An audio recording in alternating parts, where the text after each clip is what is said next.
ভোগান্তি এড়াতে বাংলাদেশে ইউরোপীয় দেশগুলোর দূতাবাস অথবা কনসুলেট স্থাপনের দাবি জানিয়েছে ইউরোপ গমনেচ্ছু ভিসা প্রত্যাশী ঐক্য পরিষদ। শুক্রবার 15 নভেম্বর জাতীয় প্রেস ক্লাবের সামনে এক মানববন্ধনে সংগঠনটি এই দাবি জানায়। মানববন্ধনে ইউরোপের ভিসা প্রত্যাশীরা বলেন, আমরা ভিসার জন্য দিল্লি যেতে চাই না, ইউরোপের ভিসা আনতে অন্য দেশে গিয়ে হেনস্থা হতে চাই না। ভিসার জন্য ভারত কিংবা নেপালে যেতে হয়, এতে আমাদের অনেক অর্থ ও সময় অপচয় হয়। সেসব দেশে গিয়ে নানা সময় হেনস্থার শিকার হতে হয়। বিদেশের আগে আমরা আর বিদেশ যেতে চাই না। বক্তারা বলেন, আমরা চাই দেশের টাকা দেশে থাকুক। প্রধান উপদেষ্টা ও পররাষ্ট্র উপদেষ্টা চাইলে এই সমস্যার সমাধান সম্ভব। তারা চাইলে দেশে কনসুলেট স্থাপন করতে পারেন।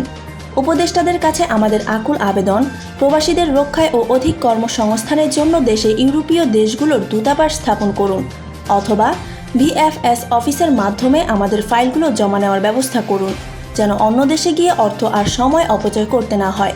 আমরা আর হেনস্থার শিকার হতে চাই না, বলেন ভিসা প্রত্যাশীরা। তারা বলেন, বাংলাদেশ থেকে ইউরোপের বিভিন্ন দেশে অভিবাসন, শিক্ষা ও কর্মসংস্থান ক্রমান্বয়ে বাড়ছে।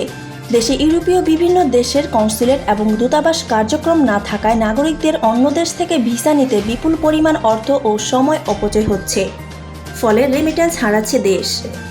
ইউরোপগামী ভিসা প্রত্যাশী ঐক্য পরিষদের ব্যানারে মানববন্ধন নাফিসা ইসলাম খান বলেন, দিল্লিতে অবস্থিত ইউরোপীয় দূতাবাস ও কনসুলেটগুলোতে বাংলাদেশের নাগরিকরা সময়মতো অ্যাপয়েন্টমেন্ট পেতে প্রতিনিয়ত সমস্যার সম্মুখীন হচ্ছে। সঠিক নথিপত্র পাওয়ার পরও ভ্রমণের জন্য ভারত আমাদের ভিসা প্রত্যাখ্যান করছে, যে কারণে ভিসা আবেদন ও কনসুলার সেবা পেতে সময় লাগছে। তিনি বলেন, আমরা মনে করি ইউরোপীয় সব কনসুলেট ও দূতাবাস কার্যক্রম যেন বাংলাদেশে সম্পন্ন করা যায়, তা নিশ্চিত করা জরুরি।